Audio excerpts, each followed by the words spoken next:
नमस्कार, आप लोग का स्वागत है। और आज के वीडियो में हम लोग बात करेंगे 12th का अध्याय नंबर 3 जिसका नाम है मानव जनन, है ना? तो जिनका भी ये लेक्चर छूटा हुआ था आपके जो ऑफलाइन क्लास है उसके लिए वीडियो बनाया जा रहा है, आप प्लीज़ उसको देखेंगे। और अगर आप जनरल वगैरह का भी तैयारी करते हैं तो अगर आप इन सब चीज़ों को देखेंगे तो आपको डेफ़िनेटली काफ़ी आसान भाषा में एक-एक चीज़ समझ में आएगा। और इस चैप्टर से और इस टॉपिक से आपका कहीं भी एक भी क्वेश्चन छूटेगा नहीं। बने रहिए। आइए, क्या है चैप्टर का नाम क्या है? मानव जनन। सबसे पहले चीज है क्या कि मनुष्यों में जो जनन होता है वो किस प्रकार का जनन होता है? तो लैंगिक जनन होता है। अगर आप लैंगिक और अलैंगिक जनन नहीं समझते तो आप मेरे पुराने वीडियोस देखेंगे, आप उसको उसमें आपको क्लियरली समझ में आ जाएगा। है क्या कि अभी हम लोग सीख रहे हैं क्या? मानव जनन। मानव में कैसा जनन होता है? तो लैंगिक जनन होता है। और लैंगिक जनन कहते किसको है? इसके बारे में भी पिछले लेक्चर में बहुत डिटेल में बताया गया है। फिलहाल सीखेंगे क्या कि लैंगिक जनन उस जनन को कहते हैं जब नर युग्मक जैसे कि शुक्राणु और मादा युग्मक जो कि अंडाणु होते हैं, इन दोनों के मिलने से यानी कि निषेचन से जब नए जीव का निर्माण होता है तो इस प्रकार के जनन की विधि को हम लोग क्या कह देते हैं? लैंगिक जनन। और मनुष्यों में इसी प्रकार का जनन होता है। इसका मतलब है कि मनुष्यों में कहीं न कहीं नर युग्मक और मादा युग्मक बनते हैं। आइए आगे बात करते हैं क्या हम लोग एक वर्ड जिसका नाम क्या है? लैंगिक द्विरूपता। माने क्या? सेक्सुअली डायमॉर्फिज्म, है ना? या फिर सेक्सुअली डायमॉर्फिक ऑर्गेनिज्म। क्या होता है? तो ऐसे जीव को हम लोग बोल देते हैं जो जिसमें क्या होता है कि नर और मादा आपको स्पष्ट रूप से उन दोनों के बीच अंतर समझ में आ जाता है। ऐसे जीव को हम लोग कह देते हैं लैंगिक द्विरूपी जीव। जैसे कि मनुष्य, मनुष्य में आप आसानी से समझ पाते हैं कि कौन नर है और कौन मादा है ना? आपको पता है कि नर के दाढ़ी मूछ होते हैं, उनके बॉडी स्ट्रक्चर कैसे होते हैं, और जो मादा होते हैं उनके दाढ़ी मूछ नहीं होते, और उनके बॉडी स्ट्रक्चर से आपको आसानी से समझ में आता है कि नर कौन है और मादा कौन है। और कुछ ऐसे जीव हैं जिनमें आपको पता नहीं चलता है, जैसे कि आप पेड़ पौधा में जल्दी आपको पता नहीं लगेगा। दूसरा चीज, सांप वगैरह में आपको पता नहीं लगेगा, है ना? डायरेक्टली देखने से कि नर कौन है और मादा कौन है। इसके बाद केचुआ में भी आपको पता नहीं लगेगा। चीता कृमि, बहुत सारे छोटे छोटे कृमि होते हैं जिसमें आपको नर और मादा के बीच अंतर स्पष्ट रूप से पता नहीं चलता है। लेकिन जिस जीव के नर और मादा के बीच स्पष्ट रूप से अंतर पता लग जाता है, उन्हीं को हम लोग क्या बोल देते हैं? लैंगिक द्विरूपता। इसका मतलब मनुष्य किस प्रकार का जीव है? तो कहेंगे लैंगिक द्विरूपी प्रकार के जीव है ना? हमें लगता है आप यहाँ तक समझ गए होंगे। अगला हमारा टॉपिक है क्या? प्राथमिक जनन अंग, है ना? अब है क्या, आपको अंग पता है कि अंग क्या होता है? आपके शरीर के बहुत सारे जो भाग हैं, बहुत सारे अंग के मिलने से आपका पूरा शरीर बना हुआ है ना? तो अंग को आप जानते हैं, जैसे कि आपके हाथ, आंख, पैर, मुंह, नाक, कान, ये सब के सब क्या है? आपके अंग है। हृदय, गुर्दा, फेफड़ा, लंग्स सब। अब क्या कह रहे हैं कि अंग के पीछे लग गया अगर क्या? जनन अंग। तो जनन अंग किसको बोलेंगे? तो कहेंगे शरीर में उपस्थित वैसे अंग जो जनन क्रिया में भाग लेते होंगे, उन अंगों को हम लोग कह देते हैं लैंगिक या जनन अंग, है ना? अब जनन अंग के पीछे क्या लग गया है? प्राथमिक। प्राथमिक का मतलब क्या? बहुत जरूरी, है ना? प्राथमिक का मतलब क्या? बहुत ही जरूरी। ठीक, तो जनन अंग किसको बोल दिए? तो वैसे शरीर में उपस्थित वैसे अंग जो जनन क्रिया में भाग लेते हैं, जनन अंग कहलाते हैं। और प्राथमिक की लगा दिए, इसका मतलब क्या हो गया कि जरूरी जनन अंग। माने जितने सारे अंग है जिनसे जनन किया जाता है उसमें से सबसे इंपॉर्टेंट अंग कौन सा है ना? तो आपको पता है कि लैंगिक जनन होता है मनुष्य में, और लैंगिक जनन के लिए युग्मक का मिलना और युग्मक का बनना जरूरी है। तो हम लोग प्राथमिक जनन अंग उस अंग को बोलते हैं जिसमें युग्मक का निर्माण होता है। वैसे अंग जिसमें किस चीज का निर्माण हो? युग्मक का निर्माण होता है, वैसे अंगों को हम लोग बोल देते हैं प्राथमिक जनन अंग। तो है क्या कि नर के लिए प्राथमिक जनन अंग कौन है? तो याद रखेंगे, नर के लिए प्राथमिक जनन अंग हम लोग कहते हैं वृषण को। और वृषण क्या है? आगे चल के हम लोग इसका पूरा डिटेल सीखेंगे, है ना? फिलहाल सीखते हैं कि वृषण अगर प्राथमिक जनन अंग है नर के लिए, इसका मतलब नर युग्मक बनता होगा इसी में, है ना। नर युग्मक यानी कि शुक्राणु बनता है वृषण में, और साथ में कुछ सहायक हार्मोन भी बनाते हैं वृषण, है ना। वो हार्मोन कौन से होते हैं, क्या काम करते हैं, आगे चल के हम लोग सीखेंगे। अभी फिलहाल अगर आपको हार्मोन का मतलब नहीं पता है तो आप इतना बस समझ लीजिए, ये शरीर में बनने वाला कुछ रसायन होता है जो आपके शरीर के बहुत सारे क्रियाओं को नियंत्रण करता है। ऐसे रसायन को हम लोग बोल देते हैं हार्मोन, है ना। जैसे अगर आप खुश होते हैं, इसके पीछे भी हार्मोन के ही का ही योगदान होता है। अगर आप नाराज होते हैं, इनके पीछे भी हार्मोन ही होते हैं।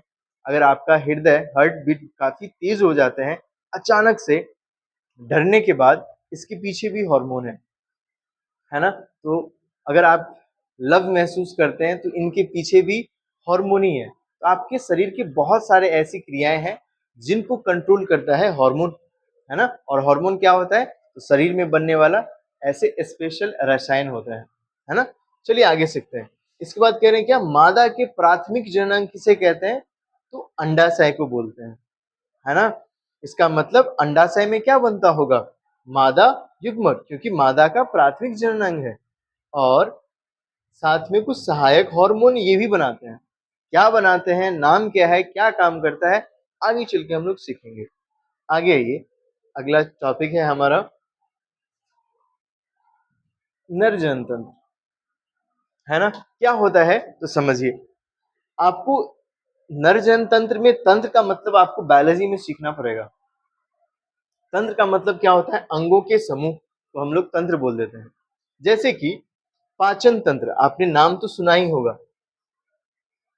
पाचन तंत्र। पाचन तंत्र में मुख गुहा आते हैं, ग्रसनी आते हैं, ये सब अंग हैं, है ना, छोटे छोटे अंग हैं। और इन सभी अंगों को आमाशय, छोटी आंत, बड़ी आंत, मलाशय, मलद्वार, इन सभी अंगों को मिला के हम लोग बोलते हैं पाचन तंत्र। इसका मतलब, तंत्र का मतलब हम लोग क्या समझे, तो अंगों के समूह जो एक काम को करते हैं उसको हम लोग बोल देते हैं तंत्र। उसी तरह से यहाँ पे क्या लिखा है, नर जनन तंत्र, इसका मतलब क्या, नर में पाए जाने वाले वैसे अंगों के समूह जो नर के जनन करने में मदद करते हैं, क्या कहलाएंगे, नर जनन तंत्र, है ना। इन्हें हम लोग जो है तीन भागों में बांट दिए, इनको, नर जनन तंत्र को, है ना। कौन कौन से, तो सहायक अंग, सहायक अंग में आ जाते हैं वृषण, शीशन, वृषण कोश, है ना। और सहायक नलियां में बहुत सारी नलियां हैं। इन सबको याद रखने की जो ट्रिक है, इन सब के जो कौन किसके बाद नली आते हैं, इन सब के बारे में आपको आगे आने वाले वीडियोस में पता लगेगा, और इन सब के काम के बारे में, है ना। अगला चीज क्या है, सहायक ग्रंथियां, इन सब के क्या क्या काम है, कहाँ पाए जाते हैं, एक एक चीज आने वाले वीडियो में हम लोग सीखेंगे। कुल मिलाकर अभी ये सीखे हम लोग, ये सभी के सभी छोटे छोटे अंग हैं, है ना। और इन सभी अंगों के मदद से नर जनन कर पाते हैं। तो इन सभी को हम लोग एक साथ क्या बोल देंगे, नर जनन तंत्र। हमें लगता है कि नर जनन तंत्र का छोटा सा बेसिक सा बात आपको समझ में आ गया, है ना। अब नर जनन तंत्र के एक सहायक अंग जिसका नाम है वृषण कोश, उसके बारे में आज हम लोग बात करेंगे, है ना। देखिए, ये है रामलाल जी, या यूं कहें तो ये कोई नर है, मनुष्य है ना। और आपको पता है, यहाँ से लेकर के छाती तक की जो अंदर की खाली जगह है उसको हम लोग वक्षीय गुहा बोल देते हैं, थोड़े से कैविटी बोल देते हैं। और यहाँ से लेकर के नीचे कमर तक के जो भाग होते हैं अंदर की खाली जगह, उसको हम लोग उदर गुहा या एब्डोमिनल कैविटी बोल देते हैं। और एब्डोमिनल कैविटी के नीचे वाले जो भाग होते हैं, इस भाग को हम लोग बोल देते हैं श्रोणि गुहा या पेल्विक रीजन बोल देते हैं, है ना। इसके बाद क्या करें, इस नर के, जब आप उदर गुहा के नीचे बाहर की ओर देखेंगे तो आपको दिखेगा एक थैली नुमा संरचना बाहर लटकते होते हैं, जिन्हें हम लोग नाम देते हैं वृषण कोश, है ना। है क्या, इस वृषण कोश को जब हम लोग एनालाइज करते हैं अच्छी तरीके से, एक एक परत को देखते हैं उसके अंदर, तो हमें इसके अंदर लगभग 5 परत दिखाई देते हैं। जो सबसे बाहर वाले परत होते हैं उसे त्वचा, और उसके अंदर वाले जो होते हैं उसे हम लोग डार्टोस बोल देते हैं। और डार्टोस जो होती है ये चिकनी पेशी की बनी हुई होती है। चिकनी पेशी क्या होता है? आपके शरीर में उपस्थित वैसी पेशी जिसको आप अपने इच्छा अनुसार संकुचित यानी कि फैला और सिकुड़ा नहीं सकते हैं, वैसे हम लोग पेशी को क्या बोल देते हैं? चिकनी पेशी। जैसे कि यहाँ की पेशी देखिए, इसको हम अपने इच्छा अनुसार क्या कर सकते हैं? फैला और सिकुड़ा सकते हैं।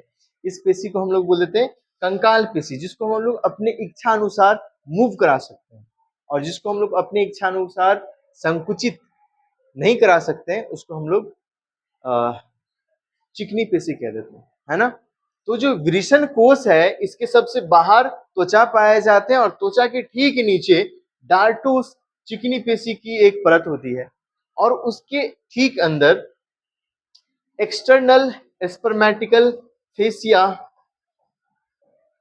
का एक परत होता है, और उसके भी अंदर क्रेमास्टर नामक एक परत होता है जो कि कंकाल पेशी के बने होते हैं, जो कि इच्छा अनुसार फैल और सिकुड़ सकते हैं, है ना। इसके बाद क्या कह रहे हैं कि उसके भी अंदर एक और परत होता है जिसे हम लोग क्या कह देते हैं? इंटरनल स्पर्मेटिकल फेसिया, है ना। और इन सभी परतों के बीच में दो वृषण पाए जाते हैं। किसके अंदर? तो वृषण कोष के अंदर। कितने वृषण है? दो। और ये जो वृषण है ये हवा में नहीं लटके हुए होते हैं, ये कुछ फाइबर या यूं कहें तंतुमय संरचना के साथ जुड़े होते हैं वृषण कोष से, और एक निश्चित जगह पर अटके होते हैं। और ऐसे तंतुमय संरचना, धागे नुमा संरचना को हम लोग नाम देते हैं गुबरनेकुलम, है ना। आगे क्या है? ये वृषण कोष का काम क्या है? ये क्या करता है? ध्यान सुनेंगे। आपके शरीर का तापमान है होता है जनरली, सामान्य तापमान कितना होता है? 37 डिग्री सेल्सियस, 37 डिग्री सेल्सियस। ये जो वृषण कोष है ये क्या करता है? जब शरीर का तापमान अधिक हो जाता है, जब शरीर का तापमान अधिक हो जाता है तब ये शरीर से दूर आ जाते हैं। पूछिए क्यों? क्यों? ताकि वृषण में तापमान कम रहे। क्यों? क्योंकि आपको पता है कि वृषण नर के प्राथमिक जनन अंग है, और प्राथमिक जनन अंग किसको बोलते हैं? जिसमें क्या बनते हैं? शुक्राणु बनते हैं, यानी कि नर युग्मक बनते हैं। किसमें? वृषण में ही। इसीलिए वृषण को हम लोग नर के प्राथमिक जनन अंग बोल देते हैं, है ना। अब क्या कह रहे हैं? शुक्राणु बनने के लिए जो तापमान चाहिए ये आपके शरीर से थोड़ा सा कम चाहिए। कितना कम चाहिए? तो 2 से 2.5 डिग्री कम चाहिए। शरीर के तापमान से कितना कम चाहिए? 2 से 2.5 डिग्री कम। तो करता क्या है, जब शरीर का तापमान गर्मी के मौसम में अधिक हो जाते हैं तो ये वृषण कोष इस दो पेशी स्तर के मदद से, कौन कौन से? चिकनी पेशी और कंकाल पेशी, जो कि कौन कौन से हैं? डार्टोस नाम है और क्रेमास्टर। इनके मदद से क्या होते हैं? थोड़े से शिथिलन हो जाता है उसमें, और ये क्या होते हैं? फाइल के शरीर से थोड़े से दूरी पे अटक जाते हैं, है ना, फाइल के नीचे आ जाते हैं, ताकि शरीर के तापमान से यहाँ का तापमान थोड़ा सा कम हो जाए। कितने कम? तो 2 से 2.5 डिग्री कम हो जाए, ताकि शुक्राणु सही मात्रा में बन सके। और जब ठंड के मौसम में तापमान शरीर का या बाहर का तापमान जब कम होने लगता है, ये अपने अंदर का तापमान बनाए रखने के लिए सिकुड़ के शरीर के नजदीक आ जाता है, ताकि तापमान एकदम मेंटेन रहे और इतना रहे कि शुक्राणु एकदम उचित मात्रा में बने, है ना। वृषण कोष का पहला मुख्य काम क्या है? तो तापमान का नियंत्रण करते हैं। किस चीज के लिए? शुक्राणु निर्माण के लिए। और शरीर के तापमान कितना होता है? 37 डिग्री सेल्सियस। उससे 2 से 2.5 डिग्री क्या करने का काम करता है? कम करने का काम करता है। और ठंड के मौसम में अगर बाहरी तापमान कम हो गए तो ये शरीर के नजदीक आ जाते हैं, ताकि वापस से तापमान मेंटेन रहे। और क्या काम है इनका? ये वृषण को सुरक्षित रखता है ना। अब देखिए एक चीज, जनरली आप क्या देखेंगे कि सामान्यतः जितने भी स्तनधारी है, स्तनधारी किसको बोलते हैं? वैसे जीव जो अपने बच्चे को दूध पिलाते हैं और जिनके बॉडी पर हेयर होते हैं, जनरली ऐसे जीव को हम लोग बोल देते हैं स्तनधारी। तो जनरली आप जितने भी स्तनधारी जीव देखते हैं उनमें क्या होता है, ये जो वृषण है, ये जो वृषण है, ये दिख रहा है वृषण आपको? ये जो वृषण है, ये इस थैली में ही रहता है। इस थैली का नाम क्या है? वृषण कोश। लेकिन जनरली ऐसा ही होता है, लेकिन कुछ ऐसे जीव हैं, कुछ ऐसे स्तनधारी हैं जिनमें वृषण कोश भी नहीं होता है, और वृषण कहाँ रहता है फिर? उसके उदर गुहा में ही रहता है। जैसे कि आप नाम सुने होंगे हाथी, है ना? हाथी हो गए, सील हो गए, कुछ जलीय स्तनधारी जीव हो गए, है ना? जैसे व्हेल वगैरह हो गए। उन सब की जो क्योंकि ठंडक, ये लोग ज्यादातर ठंडे इलाके में रहते हैं, और ठंडे इलाके में रहने का मतलब है कि बाहर का तापमान वैसे ही कम है, तो क्या करते हैं, मेंटेन रखने के लिए, तापमान को उचित बनाए रखने के लिए शरीर के अंदर ही वृषण को जमा रखते हैं ये लोग, है ना? कौन कौन? हाथी हो गए, सील हो गए, जलीय स्तनधारी जैसे कि व्हेल वगैरह हो गए, ठीक है? इनके जो वृषण है, ये उदर गुहा या देह गुहा में ही होता है, रहता है ना? और हाथी में तो वृषण कोश भी नहीं होता है। आगे क्या है, चमगादड़ के बारे में थोड़ा सा सीखेंगे। चमगादड़ गजब ही स्तनधारी जीव है। ये क्या करते हैं, जनन के समय वृषण को वृषण कोश में लेके आ जाते हैं, और जब जनन की प्रक्रिया नहीं हो रही होती है, उस समय में ये क्या करते हैं, वृषण को उदर गुहा या देह गुहा में ही जमा करके रखते हैं, है ना? अजीब बात। चलिए आगे सकते हैं हम लोग। कुछ कुछ एक्स्ट्रा बात, एक्स्ट्रा नहीं, आपके लिए जरूरी ही है। क्या है, आपको पता है ये उदर गुहा है और ये वृषण कोश है, वृषण कोश है। क्या कह रहे हैं, उदर गुहा और वृषण कोश के बीच में एक नली होती है, एक नहीं दो, एक तो इस साइड और दूसरा इस साइड।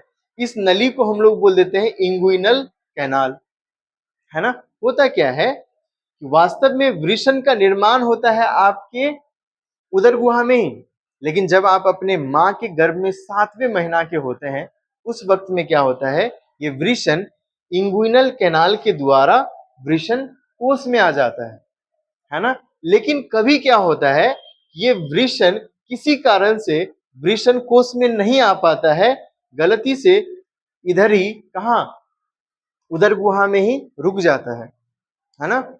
इस स्थिति को हम लोग बोल देते हैं क्रिप्टोर्किडिज्म, है ना? ऐसे स्थिति में संभवतः नर जो होते हैं वो बांझ हो जाते हैं, है ना? उनमें शुक्राणु का मात्रा और बहुत सारी चीजें डिसफंक्शन हो जाते हैं, वो बच्चे पैदा नहीं कर सकते जनरली, है ना?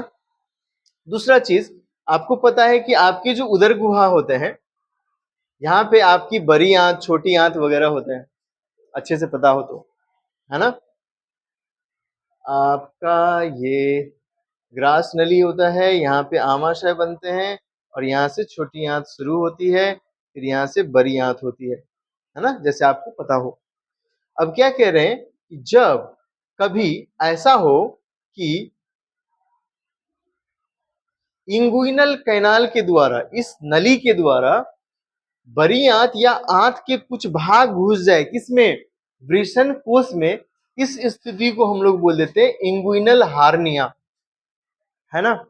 आई होप आज का सारा चीज आप लोग सारा टॉपिक समझ गए होंगे। अगला जो टॉपिक रहेगा हमारा, वो रहेगा वृषण के बारे में, कि वृषण क्या होता है, इसे कितने कितने कितने भाग होते हैं, ये कैसे काम करते हैं, और इसमें शुक्राणु का निर्माण कैसे होता है। अगर आप स्क्रीनशॉट लेना चाहते हैं तो हर एक चीज का ले लीजिए और इसे नोट कर लीजिए।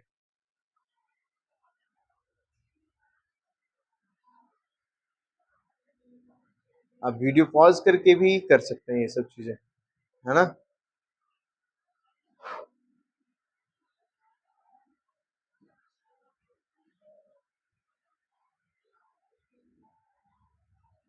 आप पॉज करके सारा चीज, हम क्लियरली कहीं कहीं गैप छोड़े हैं ताकि आप आसानी से इसको नोट कर सकते हैं।